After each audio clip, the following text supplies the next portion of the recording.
All right, I've been holding off doing this one because my prediction of a red tsunami in the last video was no bueno, and a lot of people's red tsunami prediction was no bueno. And it's taken a while to kind of figure out why that is, because there should have been a red tsunami. Everything pointed to a massive change of, political weight in this country.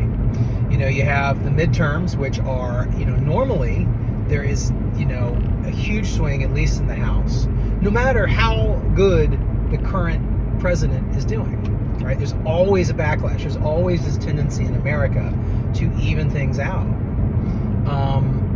And a lot of people don't realize this, but our founders, our system is set up for divided government. And a lot of politically naive people don't understand this. And it really actually, there's a lot of politically naive people out there. And they really want Congress to do something. Do something! That's not what our system was designed for. Our system was designed for these idiots to not do anything. It's designed for gridlock. It's designed for, opposing ideas and slow motion stuff. And, tyranny, and I know we throw around that word a lot, but, that comes from, this abuse of power, that comes from, total control and, fast-moving reactionary policies based on emotions and things, and by hook or crook, we've, forced ourselves into that situation legislatively, unfortunately. So you have the historical, mechanism of the out party gaining seats in the midterms almost always, right? And we had a supremely unpopular president. Biden was way underwater on most everything. He is, he's got, dementia. It's, embarrassing. He's terrible. His numbers have been below Trump's for a long time. And you have to remember how, the perspective of Trump versus the perspective of Biden, the media perspective, you would think that Trump was like at 12%. He wasn't. He was in the, he was in the 40s. Biden has been in the 40s and lower with approval. The right track, wrong track, the general sort of feeling in the country, the generic ballot and things like this, were all in the Republicans' favor. All the major issues, crime, inflation. I mean, these are big button issues. These are not nuanced issues. These are, sock you in the face life issues. They were all against Biden. And so on paper, this was not going to be a red wave. This was going to be a red, meteor hitting the earth, causing tsunamis everywhere. This was going to be a big deal. And all the polls pointed to this happening. In Arizona, Kari Lake was up by like 7-8%. I mean, that's, in every other cycle, except for the one we just went through, that is a slam dunk. You're picking the drapes at that point. Oz was tied and ahead. Tudor Dixon was a lot closer than she ended up being. And I think when we woke up on, the next morning on Wednesday after Election Day, I think a lot of people were very surprised that the polls were so wrong. And, I actually don't think the polls are right often, right? But they were wrong in the exact opposite direction that they have been wrong for the last 20 years. They usually, and we talked about this, they usually underestimate Republicans. And you could normally, it's just because Republicans don't respond to polls, right? They screw you, I'm not going to do this. You guys suck. And, the polling companies have lost the landlines, and they have all these mechanisms where they try and account for this deficit. But in normal cycles, you give the Republican like 2, 3, 4 extra points, and you're actually pretty accurate. This didn't happen that way. This happened the opposite way this time. And the day after, they came in with this Trump blame, which again, I'm not a Trump booster or anything, but that is just, a very selfish and transparently inaccurate assessment of what happened, right? That is not, Trump's, I know a lot of people are rooting against Trump's candidates, which is, I hate this because, these are, Carrie Lake is, she's a MAGA. Like, she was Trump's handpicked candidate. Herschel Walker, who apparently just lost to Georgia yesterday, Trump's handpicked candidate. And, this desire to shiv Trump at the expense of our country has been what's driving us into the ditch, for the last 6 years now. And it is insane. I don't understand, like especially like these never Trumpers. There's a lot of, I was a Democrat not that long ago, and even on the Democrat side, there's a ton of candidates that just are like, really? This person is our candidate? And the difference is the Democrats hold their nose and they vote for that person because they know that person is going to get in there and push the button that they want to push and get their agenda forward. The Republicans a lot of Republicans, way too many Republicans, have this like absolutely holier than thou POV on this stuff where they're just like, I can't believe that, I'm not going to vote for Herschel Walker. And, it comes back to this idea of candidate quality. And again, it's like, you're an idiot if you actually believe that. This is an internecine battle in the Republican Party for control. It's the insiders versus the once outsiders now, with one foot in the door, sort of the MAGA or America First or whatever.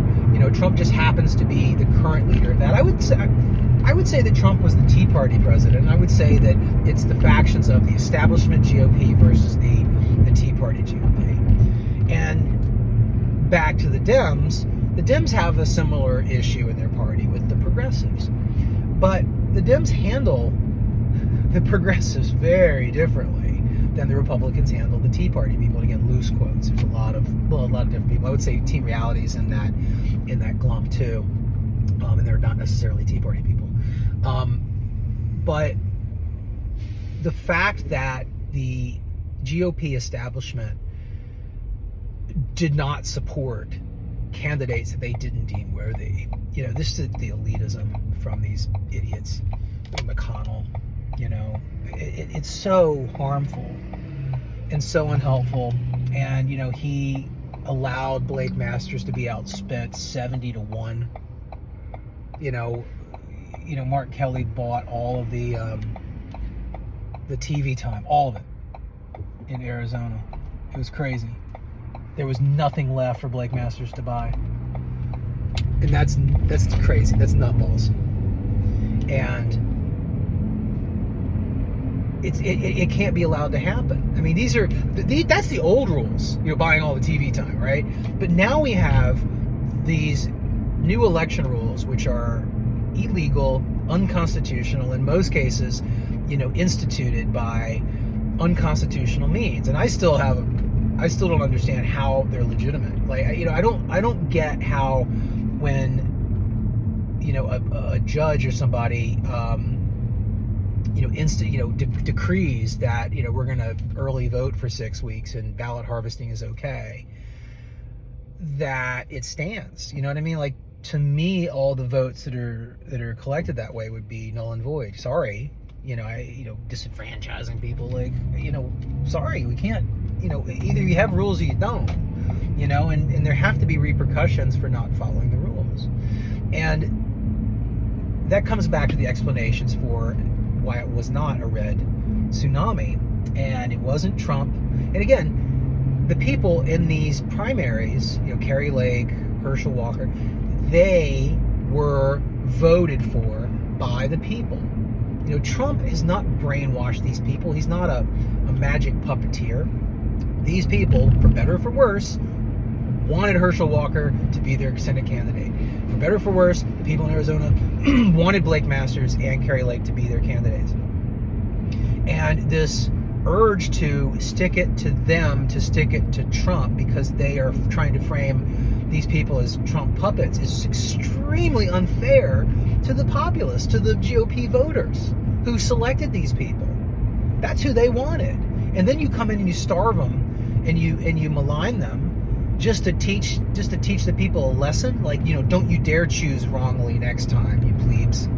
It's transparently awful, and I hate it, and it's a big part of what causes this cycle. But the biggest problem, and this is what took me a couple weeks to kind of figure out, and a lot of talking, a lot of reading, a lot of listening, and that is the fact that this new election system, which again is in large part not legal, not legit, but we're doing it and we're counting the votes. And a lot of people have gone into the mechanics of that. But the main component that has sunk the GOP is not the early voting, right? Yes, the GOP doesn't like early voting because they don't trust the system. They want to come in, they want to see that ballot go in and go beep, right? Because they don't trust the system. They're not stupid for not trusting the system. If you haven't noticed, the system's fucked up. It's crazy.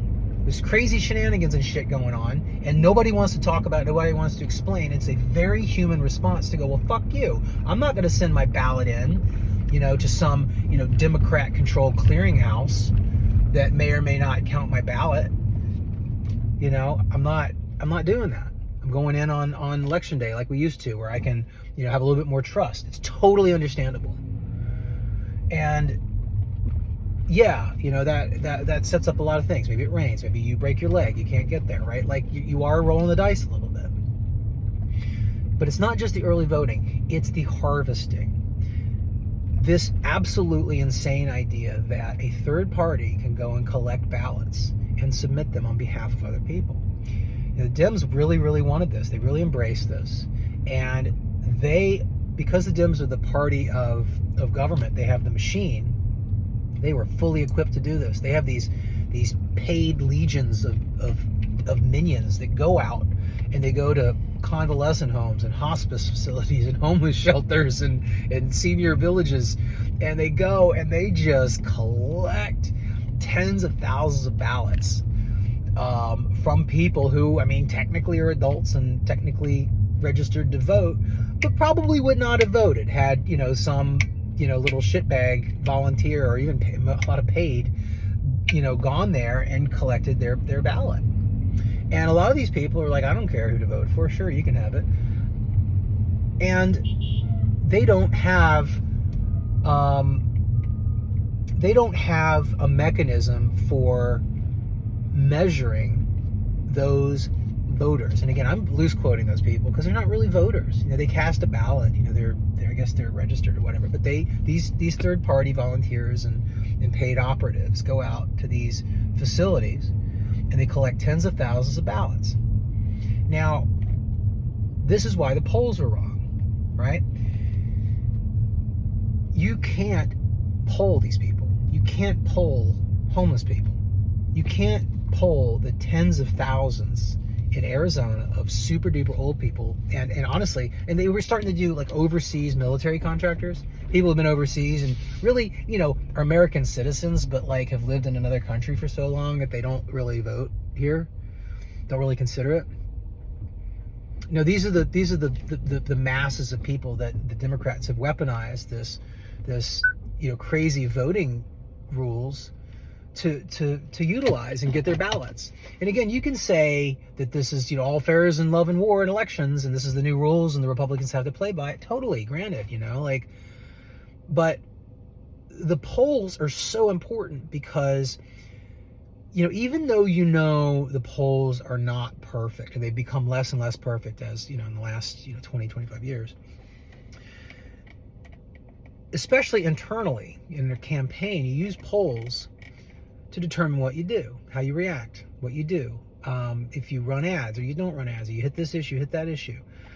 And when you can't physically poll this huge new portion of voters, you got problems. Because the people that were traditional likely voters wanted Carrie Lake. She was up 7-8 points. And you've had a few cycles for them to even adjust for, whatever weirdness they have without the landlines and stuff.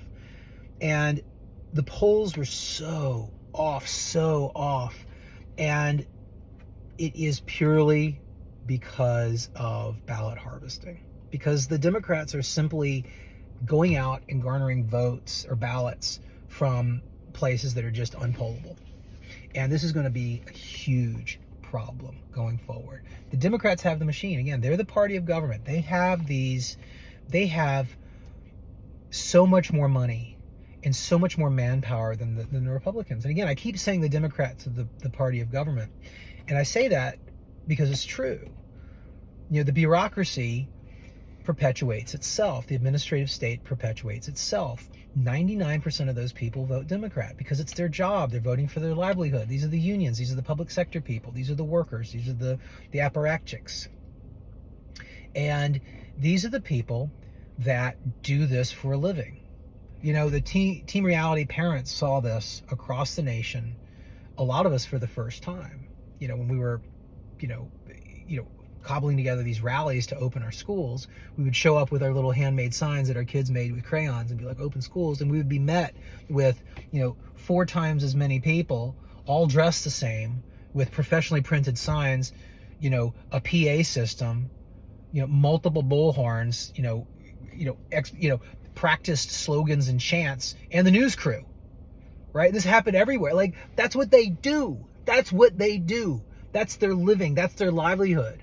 And the old saw is correct. For the most part, Republicans, we're working, right? Like we were doing these open schools rallies in our spare time or on our lunch hour. The other guys do it for a living.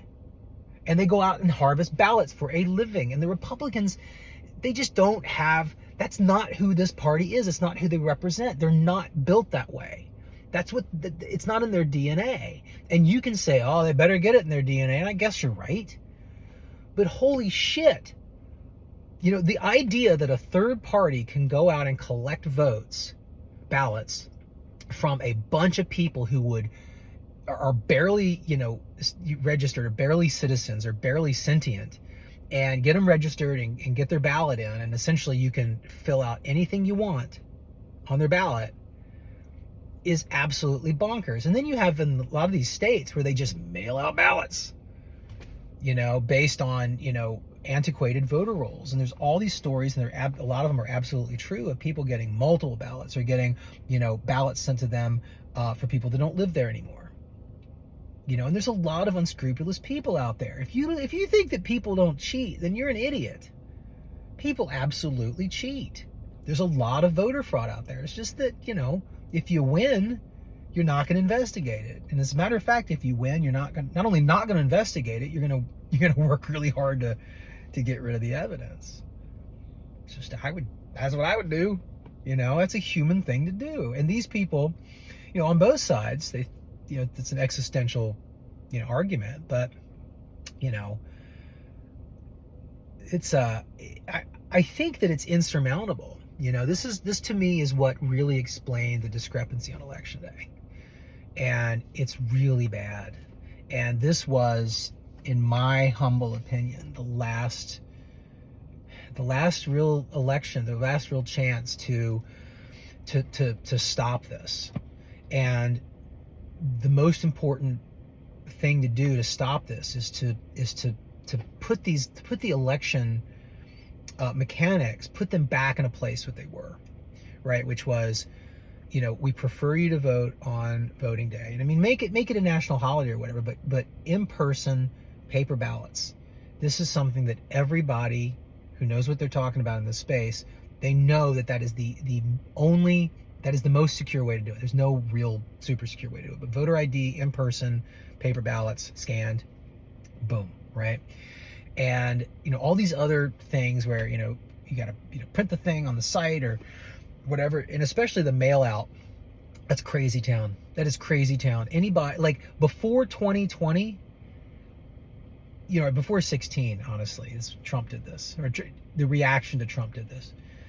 If you even talked about, mass sending out blank ballots to people in the mail, even the most liberal, progressive, lefty voting experts or election experts would be like, no. And they were. I had this entire list on Twitter called elections, and I followed some very lefty election, experts. And it was really neat because prior to 16, the lefty election experts agreed with the righty experts, agreed with everybody. It was paper, like they disagreed on voter ID, right? Because that was already, a toxic, point.